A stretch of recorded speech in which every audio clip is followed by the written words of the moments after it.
देश में इस समय पाकिस्तानी महिला सीमा हैदर और सचिन की प्रेम कहानी की खूब चर्चा हो रही है। इसी बीच सीमा हैदर पर पाकिस्तानी जासूस होने का भी आरोप लग रहा है। वहीं अब यूपी एटीएस की टीम ने पाकिस्तानी निवासी सीमा हैदर को हिरासत में ले लिया है और गुप्त स्थान पर सीमा हैदर से एटीएस ने पूछताछ शुरू कर दी है। सीमा हैदर शुरू से ही एटीएस के रडार पर थी। वह नेपाल के रास्ते अपने प्रेमी सचिन से मिलने भारत आई थी। अब एटीएस की टीम व्हाट्सएप चैट और तमाम सबूतों के आधार पर आगे की पूछताछ कर रही है।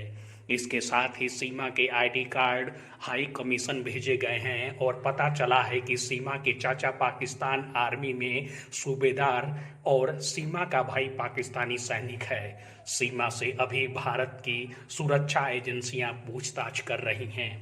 प्रेम कहानी से लेकर भारत में आने तक के कई सारे पहलुओं पर पूछताछ की जानी है। यूपी पुलिस के एक बड़े अधिकारी ने कहा कि सीमा एक पाकिस्तानी नागरिक है और उसके आने में बहुत सारे पेच हैं। ऐसे में उससे पूछताछ तो लाजमी है, इसलिए देश की सुरक्षा में लगी ऐसी सभी एजेंसियां उससे सवाल जवाब कर रही हैं। मालूम हो कि सीमा और सचिन 2019 में पबजी खेलने के दौरान एक दूसरे के संपर्क में आए थे और फिर इनकी प्रेम कहानी शुरू हुई। इसके बाद 13 मई 2023 को सीमा हैदर नेपाल के रास्ते बस में सवार होकर भारत आ गई। उत्तर प्रदेश पुलिस के अनुसार सीमा और सचिन ग्रेटर नोएडा के रबुपुरा इलाके में रहते हैं, जहां सचिन किराने की दुकान चलाता है। वहीं पुलिस ने सीमा को बिना वीजा के नेपाल के जरिए अपने 4 बच्चों के साथ अवैध तरीके से भारत में घुसने को लेकर 4 जुलाई को गिरफ्तार किया था।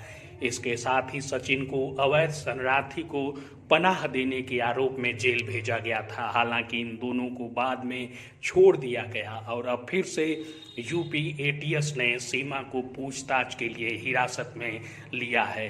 अब नज़र इस बात पर टिकी है कि एटीएस की पूछताछ में सीमा हैदर को लेकर क्या कुछ खुलासे होते हैं।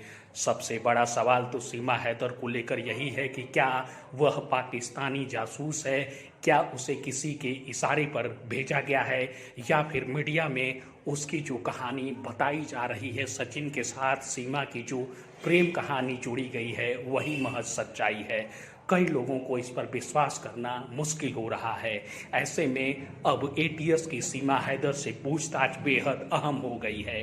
देखना यह होगा कि पूछताछ के बाद कौन सी जानकारी सामने आ पाती है। सवाल यह भी है कि क्या सीमा हैदर को वापस पाकिस्तान भेज दिया जाएगा अगर उसे संदिग्ध पाया जाता है, या फिर अगर उसे दोषी पाया गया, अगर उसका पाकिस्तानी खुफिया एजेंसियों से सीधा संपर्क मिला तो सीमा हैदर को जेल भी हो सकती है। सारा अपडेट हम आपको देते रहेंगे, आप हमारे साथ बने रहिए।